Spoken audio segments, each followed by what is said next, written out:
Yang mana? Tanya Ai bingung. Belum sempat Bumi menjawab, ketukan pintu mengalihkan fokus keduanya yang langsung menoleh. Sudah ada Melisa di sana sedang tersenyum manis ke arah dua putranya. Mama bikin es degan kelapa, yuk ke bawah, ajak sang mama yang membuat empat mata si kembar berbinar senang. Mau, sorak si sulung kemudian disusul oleh si tengah yang hanya tersenyum kecil. Satu wadah kaca berukuran besar sudah ada di atas meja ruang TV, lengkap dengan 6 gelas dan 6 sendoknya, siap dinikmati oleh para calon pewaris tahta Rahardian Group yang sudah turun-temurun. Mama beli kelapa di mana? Tanya Ai yang terus mengaduk-aduk wadah tersebut. Kelapa, Kak, saut Bumi. Iya, bikin aku mual tahu. Masa iya kepala? Air hanya melirik sekilas lalu tertawa. Kan lidah kakak kepleset, Dek, balas Ai di sela-sela tawanya. Kepleset tiap hari. Itu ngomong kerupuk aja sampai sekarang kepuruk mulu, protes si bungsu.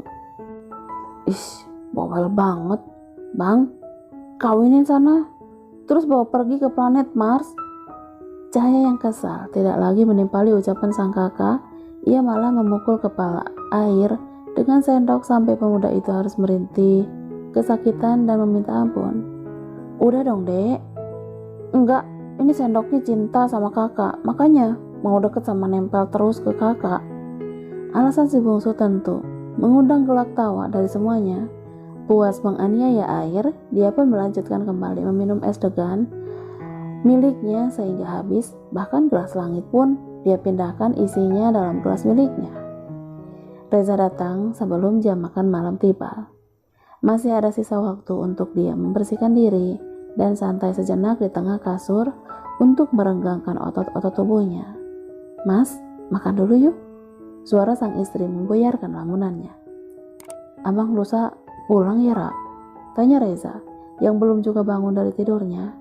Melisa yang sedari tadi hanya berdiri di ambang pintu, kini melangkah masuk menghampiri sang suami. Iya, kenapa? Melisa balik bertanya. Gak apa-apa, kurang dari 1 tahun lagi dia lulus kuliah, jadi papa minta abang buat tinggal di sana. Melisa hanya mengangguk, dia pun bingung harus menjawab apa. Papa mertuanya yang juga menyayangi langit, memang tidak pernah membedakannya dengan 3 cucu kandungnya. Aku sih terserah, Mas. Langit akan ambil alih perusahaan papa. Papa udah nyiapin itu semua dari awal. Bahkan ada beberapa saham atas namanya juga. Abang tinggal nerusin aja, karena papa udah benar-benar mau lepas tangan. Melisa menitikkan air matanya. Bagaimana bisa anak kecil yang dia temukan di pinggir jalan kini begitu dicintai keluarga suaminya? Kenapa? Tanya Reza saat melihat sang istri sedang menghapus air matanya. Aku bahagia kalian bisa menerima abang dengan tangan terbuka, padahal kita nggak tahu asal-usulnya, Mas. Reza bangun dari duduknya, meraih tangan sang istri, kemudian menciumnya berkali-kali. Dengan tangan ini, kamu mengurusnya dengan baik, hingga dia menjadi sosok anak pintar, baik, sabar, dan patuh. Semua karena berkatmu, sayang, ucap Reza dengan rasa bangga kepada istrinya. Ini semua juga karena keikhlasanmu, atas izinmu, aku mengurusnya, Mas. Aku bahagia, meski hanya menjadi ibu angkatnya. Jika orang tua kandungnya tahu, mereka juga pasti akan bangga, Mas. Tambah Melisa lagi. Enggak, Ra. Aku enggak akan izinkan keluarganya menyentuh langit. Melisa dan Reza melepas kepulangan langit ke kota di mana dia mengemban ilmu. Pemuda itu kian semakin semangat karena beberapa bulan ke depan dia akan berkumpul dengan keluarga besarnya lagi. Niat baik dan rencana papa pun sudah Reza bicarakan dengannya. Tentu langit menerimanya dengan senang hati karena dia sadar siapa yang gadis yang akan ia pinang nanti adalah pewaris sesungguhnya. Cucu perempuan dan anak perempuan satu-satunya keluarga Rahardian. Jaga diri kamu di sana baik-baik ya, pesan Melisa saat ketiganya sudah ada di bandara. Iya, Bun.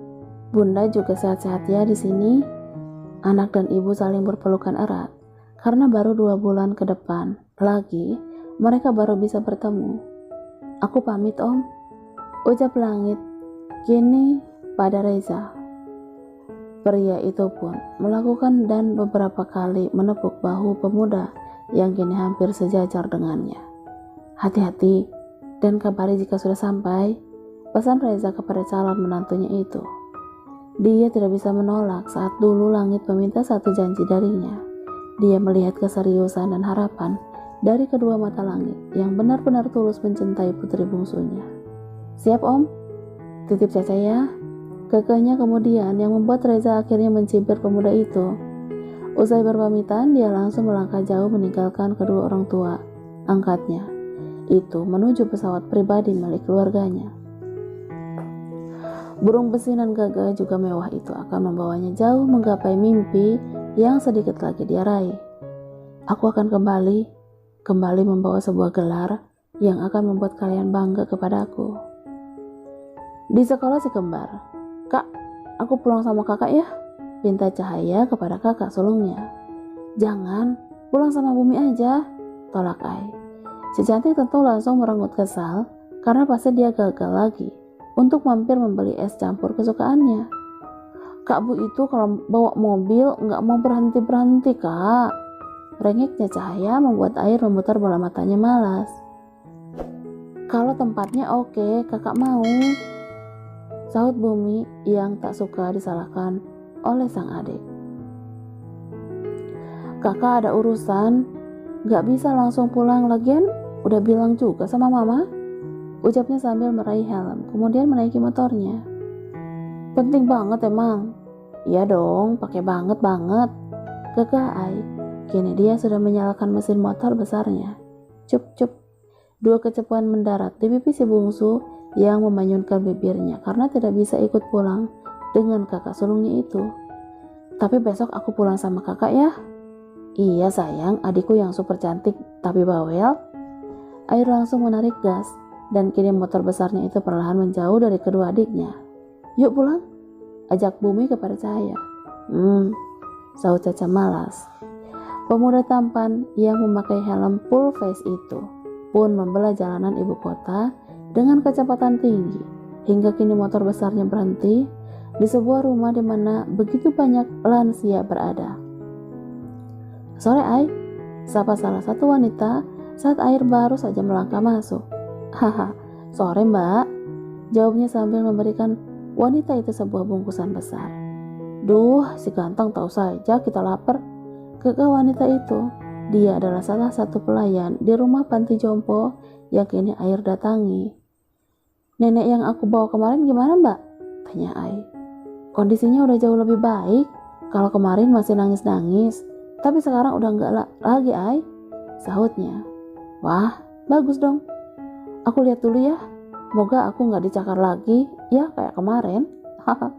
Tawa Ai bersama yang lainnya. Air meninggalkan para perawat dan pelayan menuju sebuah kamar paling ujung. Dia membuka pintu kamar itu dengan sangat pelan. Namun dia terkejut saat melihat ada seorang gadis sedang menyisir rambut si nenek sambil bercerita. Lo ngapain di sini? Suara Air jelas membuat gadis itu tersentak kaget. Lo? Tunjuknya dengan sisir yang sedang dia pegang. Lo ngapain di sini? Air mengulang pertanyaannya. Gadis itu pun bangun dari duduknya. Tunggu ya nek, ucapnya sebelum menghampiri Air. Kini dua remaja itu saling berhadapan dan juga saling tetap menantang. Tangan Air yang melipat tidak ada berbeda dengan tangan si gadis yang dia letakkan di pinggang rampingnya. Dengan senyum menyeringai, Air mencondongkan tubuhnya agar lebih dekat. Lo gak denger ya sama apa yang gue tanya? Lo gak lihat kuping gue ada 2? Hah? Sentak si gadis tidak terima sambil mendorong tubuh Air hingga dia mundur 2 langkah. Wow, udah 3 kali lo dorong gue. Apa? Mau lagi? Air mendecak kesal, kemudian melangkah menghampiri wanita tua yang sedari tadi memperhatikan perdebatan mereka. Minggir lo. Air langsung duduk di kursi plastik yang dia ambil di sudut kamar. Tangannya meraih tangan si nenek yang tampak sudah sangat keriput putih pucat. "Nenek sehat?" tanya Ai. Wanita tua beruban itu hanya menganggukkan kepalanya. Sepertinya dia lupa pada pemuda yang kemarin membawanya kemari. "Udah makan belum? Kalau lapar bilang ya. Gak boleh nangis-nangis lagi kayak kemarin. Oke?" Lagi-lagi dia hanya mengangguk tanpa mau menjawab dengan suara. "Kayaknya nenek bisu," kata si gadis yang masih berdiri di tempat yang sama. Air menoleh sambil mengernyitkan dahinya. "Gue ajak ngomong juga gak bersuara sama sekali," tambahnya lagi. Air kembali menghadap pada si nenek yang menundukkan wajahnya sedih. "Gak apa-apa, kalau emang benar, kan nenek masih bisa jadi pendengar yang baik. Nenek masih bisa pakai bahasa tubuh, biar kami di sini ngerti apa yang nenek mau. Gak usah takut ya, di sini baik-baik semua. Pokoknya sebelum ada keluarga nenek yang jemput, nenek bisa tinggal di sini." Bekik Air panjang lebar. Tubuh tinggi sempurna Air langsung dipeluk oleh wanita tua tersebut yang menangis terseduh-seduh. Tentu Air membalas dekapannya sambil mengusap punggung si nenek yang terasa hanya tulang berbalut kulit keriput. "Jangan nangis, nanti kakak ikut sedih. Kakak ingat oma," bisik Air yang sudah berkaca-kaca. Wanita tua itu mengurai pelukannya dan mengangguk. Air menghapus air matanya dan juga air mata si nenek dengan ibu jarinya. "Istirahat ya, kakak mau ke depan dulu," pamitnya yang dibalas anggukan lagi. Setelah membaringkan tubuh ringkih itu, Air langsung menarik tangan si gadis keluar dari kamar. "Au, sakit!" bekiknya keras. "Lu yakin dia bisu?" tanya Air langsung tanpa basa-basi. "Kayaknya sih, kan tadi lo udah tahu dia gak respon sama sekali omongan kita." Iya sih. Lo siapa? Kenapa di sini? Mau apa? Ada urusan apa?" Air memberondong si gadis dengan banyak pertanyaan. Banyak banget sih. Gue jawab semua nih," tanyanya yang sudah melipat tangan di dada sambil bersandar di tembok. Air mengangguk dan siap mendengar jawaban. "Gue Hujan. Gue di sini ikut bunda. Bunda gue salah satu tenaga medis keliling di kota ini. Ya, cuma mau main aja sih, gak lebih," jelasnya kepada Air. "Oh, lo juga mau ngapain di sini?"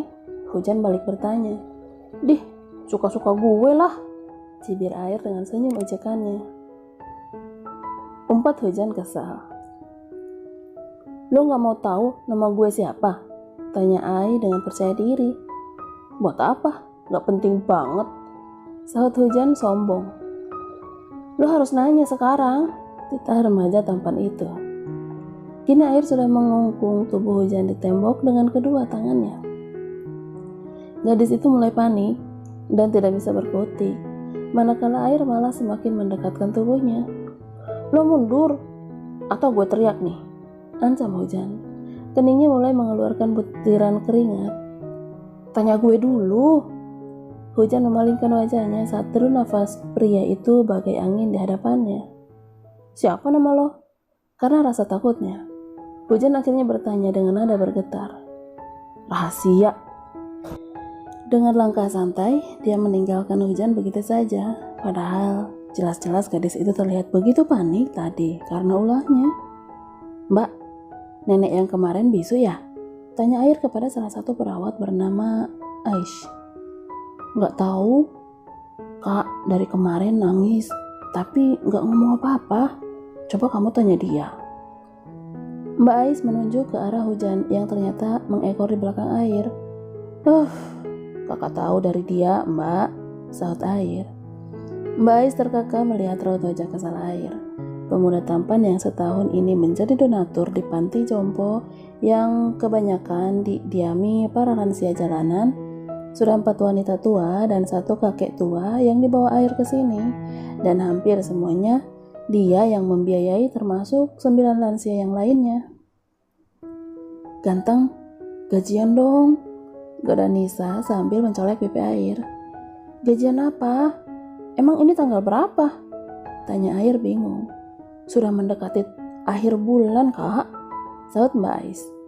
Hujan yang duduk di kursi besi hanya diam memperhatikan ketiga orang di dekatnya itu bergurau. Air terlihat lucu, ramah, dan sopan kepada kedua wanita yang memang terlihat lebih dewasa. Berbeda sikapnya jika sedang dengan Hujan. Pemuda itu bagai singa galak yang ingin menerkamnya. Apa namanya kakak? Kenapa semua orang panggil dia begitu? Gumam Hujan. Dia terus mencuri. Dengar pembicaraan Air, Mbak Ais, dan Nisa. Nisa terus menggoda Air sampai dia harus bersembunyi di balik punggung Mbak Ais. Gak usah pura-pura amnesia ya kak, kata Nisa yang masih menagih gaji dari Air. Nanti dong, kan papa belum transfer ke rekening kakak. Ih, jawabnya jujur. Mbak jadi pengen lihat orang tua kamu kah? Gemesin banget, ujar Mbak Ais menarik hidung Air. Hujan menarik ujung bibirnya sampai membuat garis senyum yang begitu manis dari wajah cantiknya. Dan tanpa sengaja kedua mata mereka pun bertemu. Apa lo lihat-lihat? Cetus Air kepada Hujan. Hujan langsung membulatkan matanya kesal, bangun dari duduk, kemudian menghentakkan kakinya sebelum pergi. Dasar cewek aneh, cibir Air. Air kembali mengobrol dengan dua wanita di dekatnya, tidak lagi peduli dengan Hujan yang semakin menjauh darinya. Tapi entah kenapa dia ingin sekali melihat punggung mungil itu meski hanya lewat lirikan matanya. Ayo, nanti naksir loh kak, ejek Nisa lagi. Bagi wanita berumur 20 tahun itu, Air adalah hiburan baginya. Setelah pusing dan lelah mengurus para lansia yang ada di sini, gombalan Air, paras tampannya, dan juga sikap royalnya membuat para perawat dan pelayan begitu menyayangi pemuda itu. Kakak, naksir dia? Oh my god, kakak Ai merasa lucu. Kenapa? Cantik loh kak, kata Mbak Ais. Nanti kakak bingung, dia urutan keberapa? Lengannya otomatis menjadi sasaran empuk kedua wanita yang semakin gemas kepadanya. Karena memang tahu jika Air memiliki banyak pacar di luar sana. Dia pernah beberapa kali membawa para gadis ke panti jompo walau akhirnya berakhir dengan keributan kecil yang ujung-ujungnya dia selalu ditinggalkan. Nyari yang tulus susah ya mbak, ucapnya sambil mengusap lengannya yang terasa panas. Aku tulus kak, seru Nisa sembari menunjuk dadanya sendiri. Gak mau, Mbak Nisa berisik.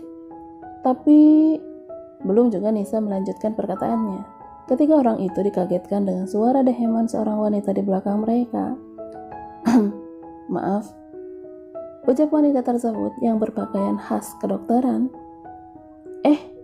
Iya bu dokter, jawab Mbak Ais dan Nisa bebarengan, tapi Air hanya tersenyum kecil.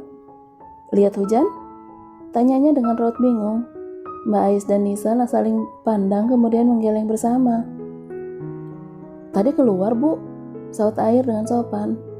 Oh, iya kah? Ya sudah, saya cari lagi ya. Pamitnya yang langsung bergegas pergi. Siapa mbak? Kakak baru lihat? Tanya Air penasaran. Oh, itu dokter anak. Loh, kakak mana? Tanya Melisa kepada Bumi yang menghampiri di dapur. Gak tahu mah, jawab si tengah sambil menjatuhkan kepalanya di bahu sang mama. Kenapa? Mama bikinin cemilan ya? Enggak, aku mau tidur aja, tolak Bumi yang kembali berdiri tegak. Ada masalah? Ayo cerita. Melisa membawa anak keduanya itu ke kursi meja makan. Keduanya duduk berdampingan, kini Melisa sudah siap mendengarkan keluh kesah sang anak. Akhir-akhir ini perasaan aku gak enak banget, gak pernah tenang kayak yang resah gitu mah. Ada yang mau aku ungkapin tapi aku masih bingung dan gak tahu itu apa. Tambahnya lagi, aku ngerasa deket tapi aku gak tahu ke siapa. Ada nada emosi, kesal, kecewa, dan marah, juga harapan yang Melisa dengar dari si buah hati yang sedang mencurahkan perasaannya. Aku lagi nunggu seseorang, Ma. Akhirnya, Bumi mau berterus terang juga setelah 3 tahun ia pendam sendiri. Melisa menautkan kedua alisnya bingung. Kamu nunggu siapa? Tanya Melisa yang juga penasaran. Entahlah, aku juga nggak kenal. Aku sering ke toko buku tempat pertama kali aku lihat dia. Cuma berharap bisa ketemu lagi. Tapi nyatanya sampai hari ini aku nggak pernah ketemu dia. Melisa memeluk Bumi penuh sayang. Di balik diamnya dia tahu sang anak punya masalahnya sendiri. Si tengah memang berbeda dengan dua saudaranya yang lain. Dia lebih senang menyimpan daripada berbagi. Hanya pada Melisa dan Langit dia mau bercerita. Itu pun jika sudah tidak sanggup lagi bisa ia pendam sendirian. Apa ada petunjuk lain agar kalian bisa bertemu? Bumi mengangguk dalam pelukan mamanya. Aku punya kalungnya, Mah, ucap Bumi dengan suara parau. Sepertinya remaja pendiam itu sudah menitikkan air matanya. Kalung? Gumam Melisa sambil mengusap punggung Bumi. Mah, dia pusat pikiranku selama ini. Aku gak bisa berhenti memikirkan dia. Melisa yang terharu dan takut mulai nampak khawatir. Perasaan ini tidak pernah dia rasakan untuk si sulung. Kak, jangan terlalu menutup hatimu, pesan Melisa. Kamu boleh menunggunya, tapi bukan berarti kamu tidak bisa menerima gadis lain dalam masa penantianmu itu. Kali ini, dia benar-benar merasa khawatir. Bagaimana jika nanti sang anak semakin terpuruk dengan hati yang dia jaga begitu ketat demi hanya untuk satu gadis yang entah siapa dan di mana. Mama gak mau hal buruk terjadi kepadamu, Kak. Mah, kakak cuma mau dia. Tukas Bumi yang seakan sudah sangat mantap dengan pilihannya. Jangan bikin mama takut, Kak. Bumi bangkit dari duduknya. Dengan sedikit berlari, dia meninggalkan Melisa menuju kamarnya sendiri di lantai 2. Mengunci pintunya rapat-rapat agar tidak ada satupun yang mengganggu. Dengan langkah gontai, dia terus berjalan ke arah tempat tidurnya. Duduk di tepian ranjang, lalu membuka laci kecil yang tepat berada di sisi tempat tidurnya. Tangan bergetar Bumi mengeluarkan benda kecil dari dalam kotak kecil. Sebuah kalung yang dia simpan selama 3 tahun dengan sangat baik. Benda itu seakan mengikat hatinya agar tidak menoleh pada siapapun. Bahkan hanya untuk sekedar mencoba pun dia tidak ingin. Fokusnya selalu pada nama yang tertera di kalung itu. Kamu di mana?